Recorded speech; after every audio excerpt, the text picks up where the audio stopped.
Hello guys, you can use this template to take off for any type of beam, foundation footings, strip foundation, trench excavation, and any volume that runs in a line.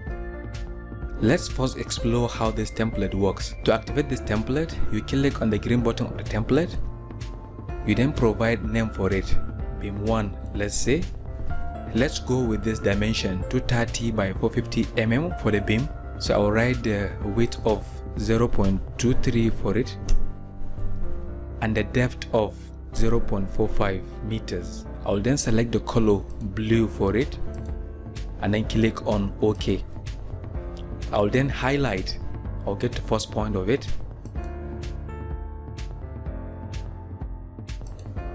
Next point and then the last point. I'll then double click.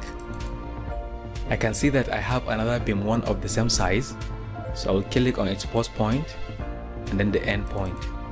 Now let's suppose we have another beam of smaller size, let's say 150 by 450 mm beam. So I'll click on the template again. I'll then provide the name beam 2 for it. I'll then write the width of 0.15 meters by 0.45 meters. I'll then select the color green for it. I'll then click on OK. I'll get to the supposed post point of it and then the end point of it. And when I stop, you can see that the software has generated the quantities of those two beams in cubic meters just by highlighting the length. And one beauty of this template is that you can use it to take off for many different elements. You can use this template to take off for any type of beam, foundation footings, strip foundation, trench excavation, and any volume that runs in a line. To build this template, you click on templates. I will now choose out of the many tabs I have. I'll now choose the tab I wish to save this template into. Let's suppose I want to save this template into SwiftQS Academy. You can create a new tab for this template if you so wish to by clicking on this new tab button and then creating the tab you want to save your template into. Next, we ask which of the tools can cover this requirement. It is beam, and we know beams run in a line, so obviously the linear tool is the tool for this. So I'll click it. I will then give this template name, maybe beam concrete. I'll then click on OK.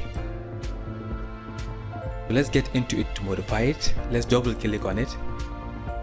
Let's click on advanced. I always love to show the form first, so let's get to form. We want the software to ask us for the depth and the width. As we all know it, the requirement of a beam is the overall length by the width and then by the depth. So I'll get to advanced. And here the next thing I may want to do is to get to takeoff data. So I'll double click on the field to minimize it. Now I can see my takeoff data. And in my takeoff data, I can see the width and the depth in it. And now in order for the software to ask me for this width and the depth in the form, I need to check off these boxes. And when I now check the form, I can see depth and width appear. Next, I will want to modify the form, so I will come to advanced. I will then click on this form layout. The form layout allows us to adjust our form and provide certain items we need to see in the form. For example, I want the width and the depth to be just next to name, so I'll click on the width and then click on this up arrow to move it. I'll click on the depth and then click on this up arrow to move it up. As you can see, I have the width and the depth just next to name. Next, I want to see units appear for them. So I'll tick these boxes for the software to show me the units. Next, I want the depth to be just next to width. That is, I want the depth to be in the same row with the width. So I'll come to the depth and click on this box that says same row. Now I have it.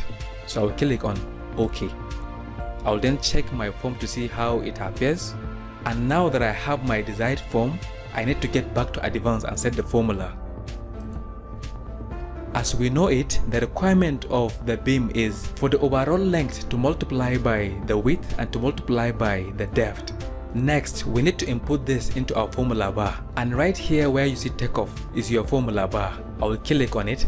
I now want this Takeoff, which is the overall length, to multiply by this width and to multiply by this depth. Next, I want their output to be in cubic meters, so I'll click on the units. I'll then scroll for the cubic meters.